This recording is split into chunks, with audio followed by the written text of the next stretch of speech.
Sanibonani emakhaya, igama lami ngolumkilo akazinyanga and ngithanda ukuzichaza as an entrepreneur. Ngizoqala nje before ngize ngisho nanokuthi singane, ngizoqala ngichaze nje mina ukuthi ngubani. Ulumkile Zinyanga ke umfana owazalele eThekwini, wasuka eThekwini wamuvela eMzimkhulu, ngizalwa uMazinyanga, ubaba wami wakaLthuli. Ngicela ukunamukela ke nje kule show. Yebo, ngizoqala ekutheni yini mina engiyenzayo, yini engenza mhlambe mina ngicabanga ukuthi nami ngispecial, ngicabanga ukuthi mhlambe ngiyabelonga la. I'm an entrepreneur, and ukuba entrepreneur ngikuqale sengisevarsity, ngafunda nami njengawo wonke umuntu, ngawuqeda umatric, ngafika evarsity, ngayithola i-degree. Ngithe sengizokwenza i-degree yami yesithathu because bese ngiya kwi-masters, ngayiqeda ne-honors in IT. Ngithe uma sengizokwenza yona ke leyo degree in 2018, I discovered ukuthi no, yazini my passion kahle kahle ayikho lapho, isekutheni ngifuna ukuthi nami ngenze into yami, ngifuna ukcreate, ngifuna ukuthi ngikwazi ukuya phambili. And emva kwalokho ngiye ngaba ke nami sengifa kwi-position yokuthi ngihlangane nabantu abaningi njengana last year besipusha positive mindset, nabanye abafowethu sipusha nje positivity, abantu sifuna babelieve kubona nangoba ingasiphi isikhathi, sifuna umuntu azazi ukuthi ufunani nempilweni. And futhi ngiyiphathi futhi kwi-board of directors kwinhlangano development agenda NPO, ngiphinde futhi ngibe i-member futhi executive member kwi-company ebizwa nge-Deep House Sessions South Africa. Izinto ke ngifuna ukukhuluma ngazo ke namhlanje, ngifuna ukukhuluma ngezinto eziwu-3. Ngifuna ukukhuluma nge-desire, i-decision, ne-persistence, because ngicabanga ukuthi izona nami izinto eziningi ezingilethela ngikhona namhlanje. Okuqala nje i-desire. Abantu abaningi i-desire bazokutshela mhlawumbe ukuthi uma u-desire mhlawumbe ufuna umuntu ngokocansi mhlawumbe wesimame, kodwa i-desire as much as naleyo kusayiyona i-desire, kodwa i-desire it falls into many categories. And mina ngokwami as an entrepreneur, i-desire ngithatha as ukufisa ukuthi ube na something.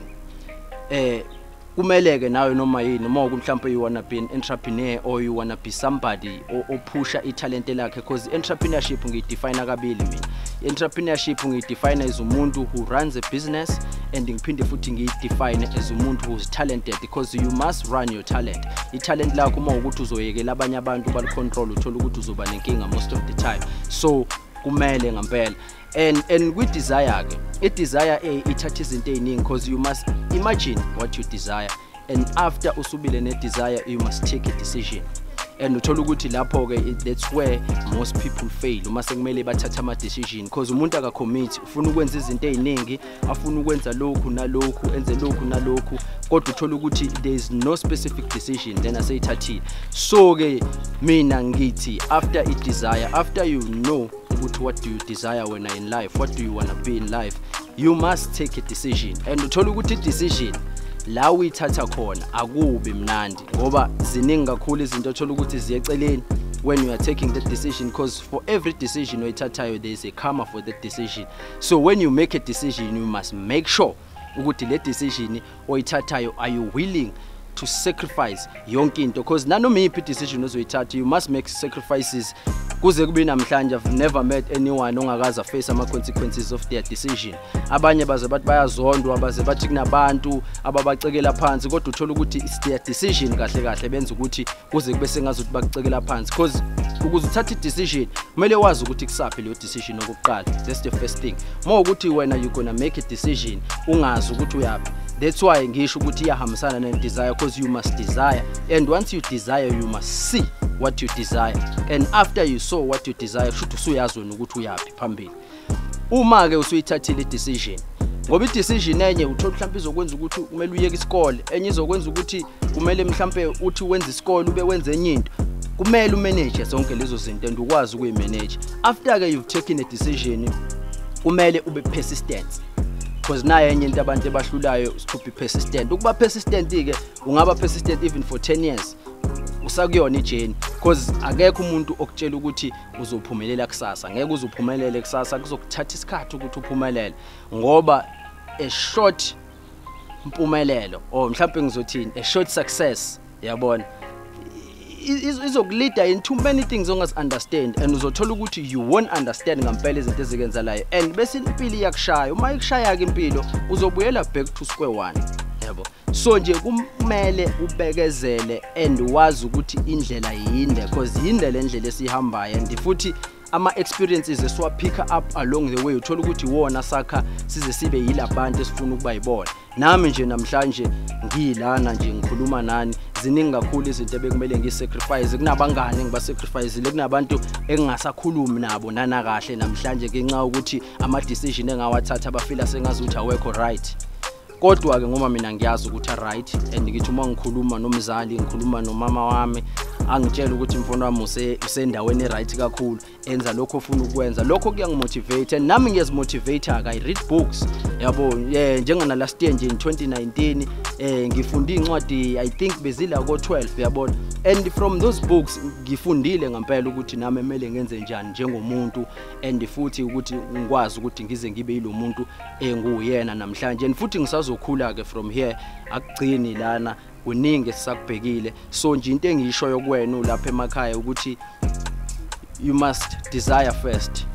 and after you desire you must make a decision and after making a decision bekezela ke mntaka baba yabona bekezela nje ngayo yonke into nayo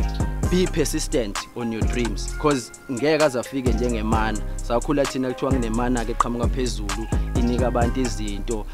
noma bengazideserve kodwa ke kulomhlaba esiphila kona ayikho imana yonke into uyayisebenzela yonke into izandla zakho so ngithi nje ngiyathemba ukuthi usazohlala nami nakuyona le show yokuthi Nawe Upopile because ngiyabelieve yabona and ngeke ngisasho nanokuthi usazopopa because mina ngiyakholelwa ukuthena upopile once you make a decision ukuthi ufuna ukwenza something ngokwami usupopile usuyitholile lento oyifunayo sokuwena nje kumele uhlale endleleni ngaso sonke isikhathi ngiyathemba ukuthi ke uzokwazi ukuthi usubscribe lapho ngezansi subscribe and then